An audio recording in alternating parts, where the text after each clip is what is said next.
দেশ পুনর্গঠনে সব শ্রেণীর মানুষকে সরকারের পাশে থাকার আহ্বান জানিয়েছেন প্রধানমন্ত্রী তারেক রহমান। বরিশালে বৃক্ষরোপণ কর্মসূচি ও ফ্যামিলি কার্ডের উপকারভোগীদের সাথে মতবিনিময় অনুষ্ঠানে তিনি বলেন, জনগণ পাশে থাকলে দেশ গড়ার কাজে কোনো বাধাই বিএনপিকে আটকাতে পারবে না। ধর্মবর্ণ নির্বিশেষে সবাই একসাথে কাজ করতে পারলেই প্রত্যাশিত লক্ষ্য অর্জন সম্ভব। পরিবেশ রক্ষায় বৃক্ষরোপণের পাশাপাশি যত্রতত্র ময়লা আবর্জনা না ফেলার আহ্বানও জানান প্রধানমন্ত্রী।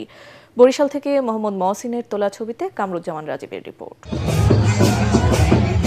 সরকার গঠনের পর প্রথমবারের মতো বরিশাল সফরে প্রধানমন্ত্রী তারেক রহমান। পথে পথে নেতাকর্মী আর সাধারণ মানুষের অভিনন্দন আর উষ্ণ অভ্যর্থনায় সিক্ত হন সরকার প্রধান। প্রত্যাশা, প্রধানমন্ত্রীর এই আগমনে অবহেলিত দক্ষিণাঞ্চলবাসীর ভাগ্যের পরিবর্তন হবে। সফরের শুরুতেই বরিশালের গৌরনদী উপজেলার বাটাজোর ইউনিয়নে শরিকল বাটাজোর খালের দুপাশে একযোগে ২৫০০ বৃক্ষরোপণ কর্মসূচিতে অংশ নেন প্রধানমন্ত্রী। সেখানে তিনি বলেন, জলবায়ুর বিরূপ প্রভাব মোকাবেলায় বৃক্ষরোপণের কোনো বিকল্প নেই। পরিবেশ সংরক্ষণে প্রত্যেককে দায়িত্বশীল ভূমিকা রাখার আহ্বান জানান তিনি।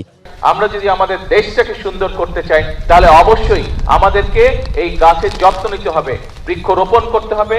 এই বৃক্ষটি বড় হলে যাতে এই বৃক্ষের সুবিধা সকলে পায়, প্রত্যেকটি মানুষ পায়, ওই বৃক্ষের আশেপাশে যারা বসবাস করেন প্রত্যেকটি মানুষ যাতে সেই বৃক্ষের সুবিধাটা পায়, আমাদেরকে সেটাই চেষ্টা করতে হবে।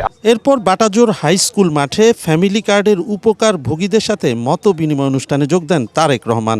দেশ পুনর্গঠনে সবার সহযোগিতা চেয়ে তিনি বলেন, দেশের মানুষই বিএনপির ক্ষমতার উৎস। মানুষ পাশে থাকলে বিএনপিকে কেউ বাধাগ্রস্ত করতে পারবে না। প্রিয় মায়েরা, প্রিয় বোনেরা, আজকে আমাদেরকে যদি সামনের দিকে দেশকে এগিয়ে নিয়ে যেতে হয়, যদি দেশের মাদের হাতে, প্রত্যেকটি নারীর হাতে যদি ফ্যামিলি কার্ড পৌঁছে দিতে হয়, তাহলে আপনাদের সাহায্য, আপনাদের সমর্থন, আপনাদের সহযোগিতা বর্তমান বিএনপি সরকারের প্রয়োজন। বিএনপি সরকারকে আপনারা যদি, দেশের নারী সমাজ সকলে যদি বিএনপি সরকারকে সহযোগিতা করে, যদি বিএনপি সরকারের পাশে থাকে, ইনশাল্লাহ আমরা ফ্যামিলি কার্ড আস্তে আস্তে সারা দেশে পৌঁছে দিতে পারবো। তিনি বলেন, কোনো ভেদাভেদ নয়, মানবিকতার ভিত্তিতে দেশ পুনর্গঠন করতে চায় বিএনপি সরকার। সকল ধর্মের মানুষ মিলে দেশকে গড়ে তুলতে হবে। সকল ধর্মের মানুষকে একসাথে নিয়ে, কোনো ভেদাভেদ না, সকলকে মানবিকতার ভিত্তিতে বিচার করে আমরা এই দেশকে পুনর্গঠন করতে চাই, আমরা এই দেশকে সামনে এগিয়ে নিতে চাই। এবং সকল সময় আমি একটি কথা বলি, বিএনপির সকল রাজনৈতিক ক্ষমতার উৎস জনগণ।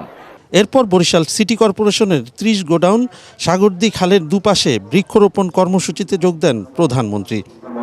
নির্বাচনী অঙ্গীকার আর দেশ গড়ার পরিকল্পনা বাস্তবায়নে দেশের এক প্রান্ত থেকে অন্য প্রান্তে ছুটে বেড়াচ্ছেন প্রধানমন্ত্রী তারেক রহমান। তারই অংশ হিসাবে বরিশালে বৃক্ষরোপণ কর্মসূচির উদ্বোধন করে তিনি বললেন, প্রকৃতির সাথে সম্প্রীতি রেখেই উন্নয়ন করতে চায় বর্তমান সরকার। আর টেকসই উন্নয়ন নিশ্চিত করতে শুধু নির্দিষ্ট কোনো এলাকার নয়, দেশের প্রত্যেক নাগরিকের ভাগ্য পরিবর্তনই সরকারের লক্ষ্য। বরিশালের গৌরনদী থেকে কামরুজ্জামান রাজীব, ATN বাংলা।